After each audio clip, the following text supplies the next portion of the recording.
आप सोच रहे होंगे कि मैं क्या कर रहा हूं। मैं युद्ध की तैयारी कर रहा हूं। वही युद्ध जो ज्वालामुखी की भांति कभी भी फट सकता है। युद्ध वही जीतता है जो युद्ध में व्यतीत होने वाले समय से अधिक समय युद्ध की तैयारी में लगाए।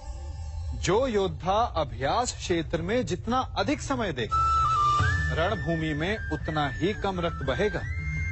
एक सामान्य लौ और तीखी तलवार में अंतर यही है कि एक तीखी तलवार को कड़ी अग्नि परीक्षा से होकर जाना पड़ता है। लौहकार की मार खानी पड़ती है। एक तलवार जितनी पीड़ा सहेगी, उसका वार उतना ही प्रबल होता है।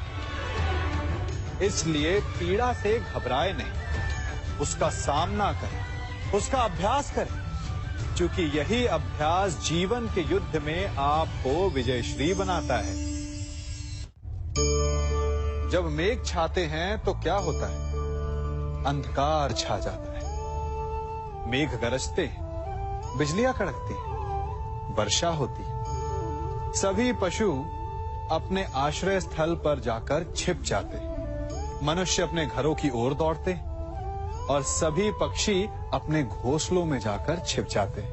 परंतु एक जीव है जो गरजते मेघों को, कड़कती बिजलियों को, भारी वर्षा को भी हरा देता है। वो जीव है बाज, क्योंकि वो समस्या की जड़ों से ऊपर उड़ता है। वो गरजते मेघों से, कड़कती बिजलियों से, भारी वर्षा से, इन सब से ऊपर। यही अंतर है हारने वालों में और जीतने वालों में। ये युद्ध हार और जीत का नहीं, समस्या और सोच का है। यदि आप अपनी सोच को छोटी रखेंगे तो समस्या बड़ी हो जाएगी, और यदि आप अपनी सोच को बड़ी रखेंगे तो समस्या छोटी हो जाएगी। दो मनुष्यों के मध्य होता है, परंतु विजय सदैव एक ही मनुष्य को मिलती है। जबकि समान रूप से दोनों शक्तिशाली होते हैं, समान ज्ञान प्राप्त करते हैं। कारण, दो प्रकार के लोहे होते हैं, एक ठंडा, एक गर्म। कभी सोचा है? लोहकार लोहे को लोहे से ही काटता है, परंतु सदैव ठंडा लोहा ही गर्म लोहे को काट पाता है। और यही नीति मनुष्यों पर भी लागू होती है। जब युद्ध होता है तो जिसके मन में ईर्ष्या होती है, जलन होती है, आक्रोश होता है, वो गर्म लोहे के समान। और जिसका मन शांत होता है, जिसका मन संयम से बंधा होता है, वो ठंडे लोहे के समान है। और वही ईर्ष्या और द्वेष नामक गर्म लोहे को काट सकता है। इसलिए यदि जीवन के संग्राम में विजय प्राप्त करनी है तो अपने मन को शांत रखें, क्योंकि गर्म लोहे की भांति ईर्ष्या और क्रोध जैसे भाव को रखने वाला मनुष्य सदैव शांत स्वभाव के मनुष्य के समक्ष निर्बल है। शक्ति ईर्ष्या और क्रोध में नहीं, शांति और संयम में है। सभी बड़े सदा यही कहते आए कि यदि आगे बढ़ना है तो अपनों का साथ दो। सत्य कहते हैं, अपनों का साथ देना ही चाहिए, परंतु साथ देने से पूर्व ये अवश्य पहचान लेना चाहिए कि अपने हैं कौन। क्या अपने वही होते हैं जिनके साथ हमारा रक्त संबंध होता है, या अपने मित्र? अपने वो होते हैं जो हमें सद्कार्य के लिए प्रेरित करें, हमें आगे बढ़ाएं, हमारा साथ दें। और वो जिनका साथ देने से समाज का नाश हो, धर्म की हानि हो, वो सगे हो करके भी सगे नहीं होते। इसलिए जब अपनों की परिभाषा का चुनाव करें तो उन्हें अपना माने जो आपका साथ दे, उन्हें नहीं जो हमें अज्ञान के मार्ग पर ले जाएं। सीमा एक रेखा ही नहीं, एक परिभाषा भी है। सीमा हर किसी की होती है, प्रेम की, धैर्य की, मित्रता की और शत्रुता की भी। और जो सदैव सीमा में बंधे रहते हैं वो सामान्य मनुष्य बनकर रह जाते हैं, परंतु जो समय आने पर सीमा तोड़ देते हैं वही भविष्य बनाते हैं, क्योंकि सीमा केवल आपको मर्यादा में नहीं रखती, आपको बांधती भी है। अब ये आप पर, मुझ पर, हम सब पर निर्भर करता है कि ये जाने कौन सी सीमाएं हमें बांधती हैं और कौन सी सीमाएं शक्ति के नए मार्ग समक्ष लाती हैं। इसलिए सीमाएं तो जो कर सकते हो उससे अधिक करने का प्रयत्न करो, तभी नई सीमाएं बना पाओगे। भाग्य क्या है? जो आपने किया उसे भोगना भाग्य है, या जो आपके पूर्वजों ने किया उसका फल भाग्य है? नहीं, भाग्य वही है जो आपने किया, क्योंकि हर मनुष्य को अपने कर्मों के फल भुगतने होते हैं। इसलिए यदि जीवन में कुछ भी करें तो उस पर अपनी दृष्टि अवश्य रखें, क्योंकि आपके एक कर्म का फल आपका भविष्य बदल सकता है। हम वही बनते हैं जो हम चुनते हैं, क्योंकि वही हमारा भाग्य बनता है। मनुष्य सुंदरता से आकर्षित होता है, उससे प्रेम करता है और असुंदर को देता है। ऐसा होता है ना? क्या आप ऐसा नहीं करते? करते हैं। तो सुंदर और असुंदर की परिभाषा क्या है? इस आकर्षण और विकर्षण का कारण क्या है? कभी सोचा है? कभी सोचा है कि जिससे आप प्रेम करते हैं, जिसके प्रति आप आकर्षित होते हैं, अचानक से उसके लिए मन में वितृष्णा आ जाती है, और जिसके प्रति घृणा होती उसके लिए एकाएक आपके मन में प्रेम उमड़ आता है। कारण है दृष्टिकोण। क्योंकि सुंदरता आपके मन में होती है, आपके सोच में होती है, आपके दृष्टिकोण में होती है। इसीलिए किसी को कीचड़ में खिला हुआ कमल सुंदर लगता है, और किसी को निर्मल चंद्रमा में भी कलंक का धब्बा दिख जाता है।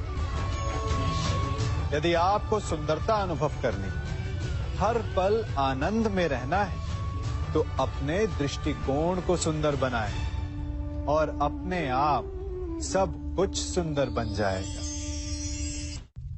हम अपनी सोच और संसार की मान्यता के अनुसार अपने विचार बनाते हैं। जैसे सत्य कहना धर्म है, असत्य कहना पाप, सहनशीलता धर्म है और क्रोध करना अधर्म, उपकार करना, जीवों पर दया करना धर्म है और निष्ठुर होना अधर्म।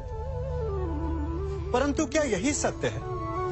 क्या कभी कभी परिस्थितियां इन आवेशों को उल्टा नहीं कर देती? करती है।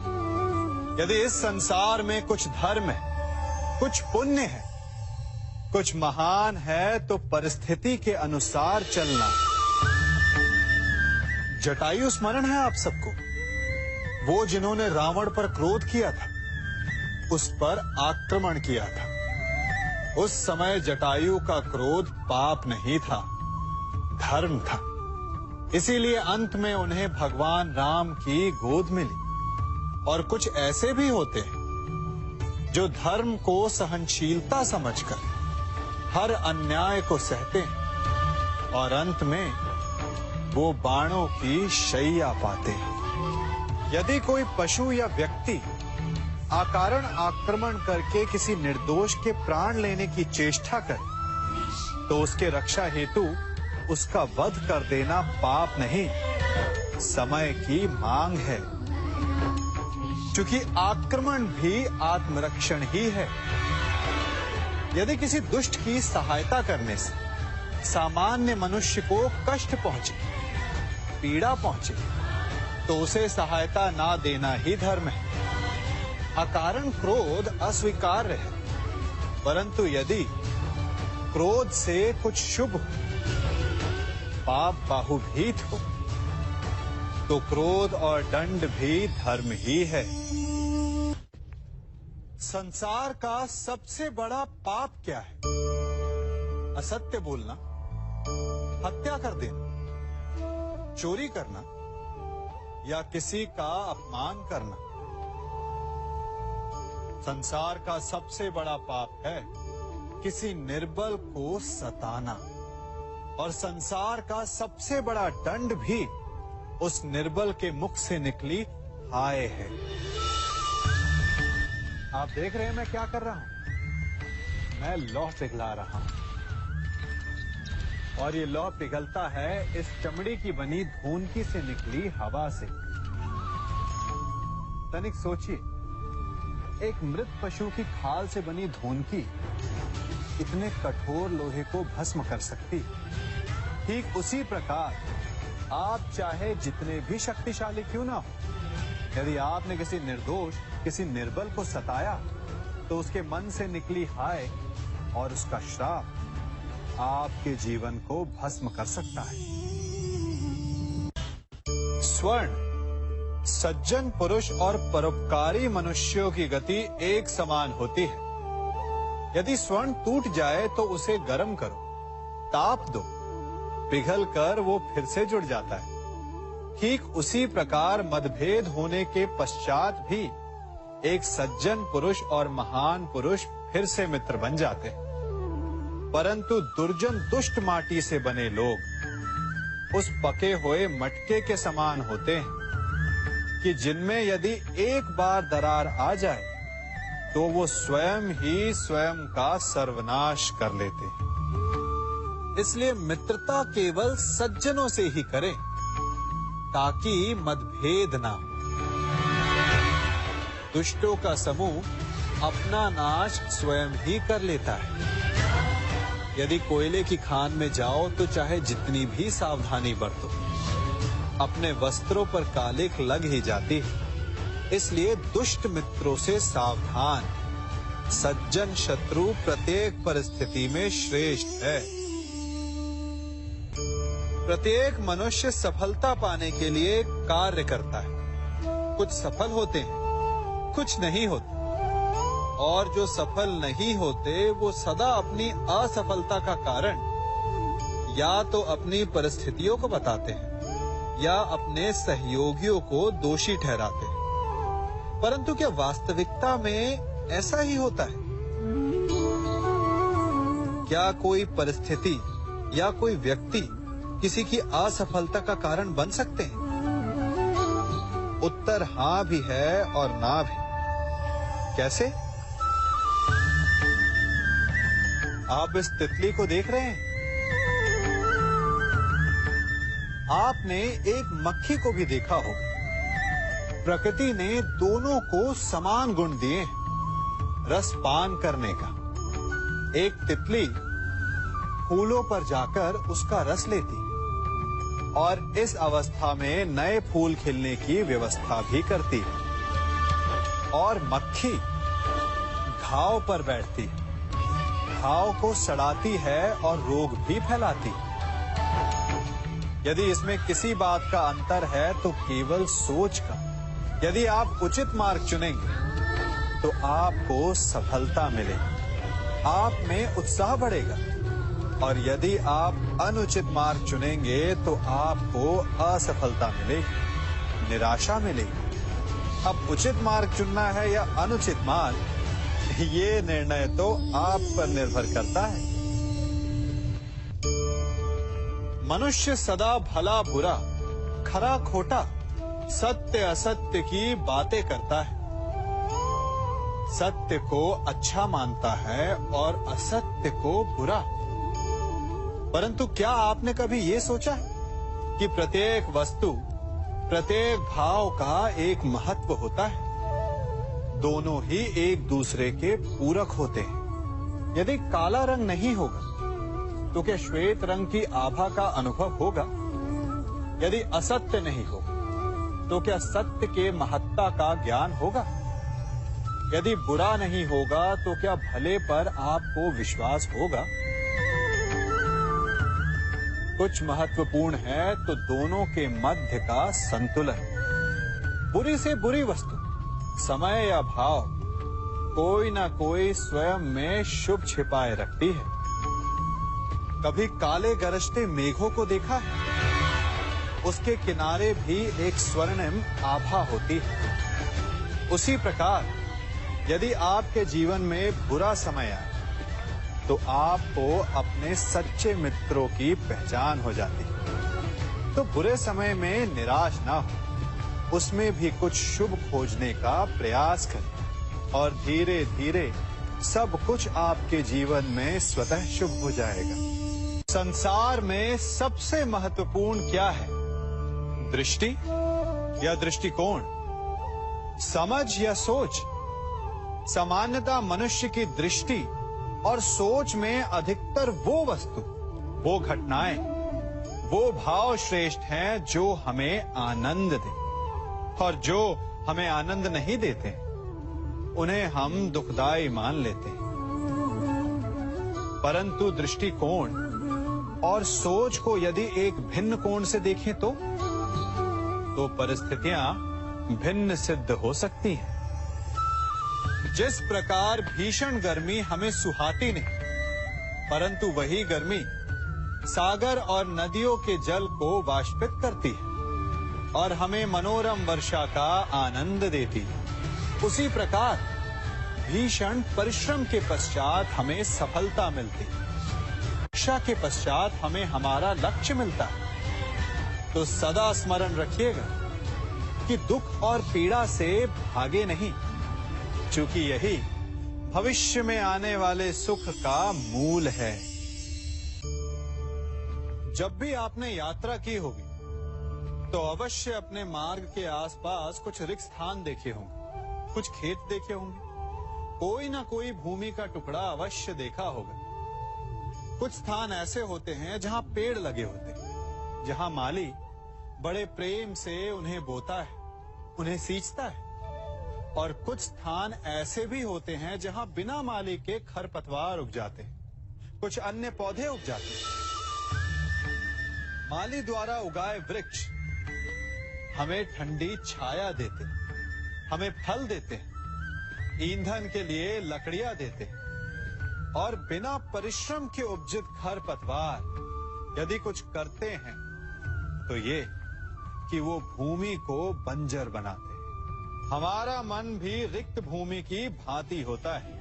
यदि अपने परिश्रम से उसमें सुविचारों के बीज डालोगे तो फलदायक विचार उपजेंगे, और यदि उसे रिक्त छोड़ दिया तो खरपतवार की भांति अनुपयोगी विचार आपके मन को अपना घर बना लेंगे, आपके मन को मैला कर देंगे, उसे बंजर कर देंगे। अब निर्णय आपका है कि आपको सुविचार देने वाला मन चाहिए या कुंठा देने वाला। जल प्रकृति को इस संसार की सबसे अनूठी देन है। वो महासागर में भी मिलता है और मीठे तालाब में भी, वो पवित्र गंगा में भी होता है और दुर्गंध आती नाली में भी। हम तालाब और नदी को सम्मान इसलिए देते हैं क्योंकि उसका मीठा जल हमारी प्यास बुझाता है। परंतु सागर का जल पीने योग्य नहीं होता, इसीलिए कभी कभी हम उसे उतना महत्व नहीं देते और नाली के जल को हम हे दृष्टि से देखते हैं। तो क्या ये उचित है? हमारे संबंध भी इसी जल की भांति होते हैं। जिस संबंध से हमें लाभ ना हो उससे हम दूर हो जाते हैं। कभी ईर्ष्या के कारण, कभी अहंकार के कारण उस संबंध को तोड़ देते हैं। तो क्या संबंध को तोड़ देना उचित है? तनिक विचार कीजिए। माना कि सागर का जल फसल नहीं दे सकता, परंतु मोती तो देता है।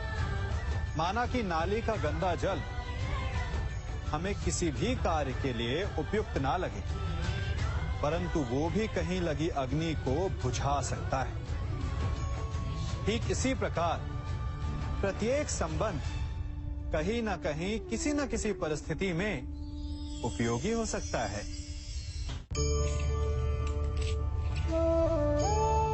बड़ी विकट समस्या है। मुझे स्मरण ही नहीं हो रहा कि इस गुच्छे की कौन सी चाबी इस ताले को खोलेगी। बड़ी देर से प्रयास कर रहा हूं, परंतु ये ताला खुल ही नहीं रहा।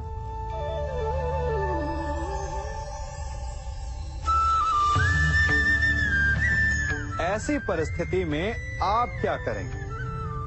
अधिकतर लोग ऐसी परिस्थिति में अपनी आशा खो बैठते हैं। उन्हें लगता है कि चाबी खो गई। वो तिलमिला जाते हैं, क्रोधित हो उठते हैं। परंतु उस समय धैर्य रखें तो गुच्छे की अंतिम चाबी ताला खोल सकती है। कुल्हाड़ी का अंतिम प्रहार वृक्ष को काट के गिरा देता है, परंतु क्या सत्य में कुल्हाड़ी का अंतिम प्रहार वृक्ष को काट के गिरा देता है? आपको आपका लक्ष्य दिला देता है? नहीं। आपका निरंतर प्रयत्न ही आपको सफलता दिलाता है। जब आपका मन निराश हो तो अपने कार्य में दुगनी उत्साह से जुट जाइए, क्योंकि अनावरत बहता जल ही कठोर चट्टान को काट सकता है। सफलता का मूल है परिश्रम, प्रयास और आशा।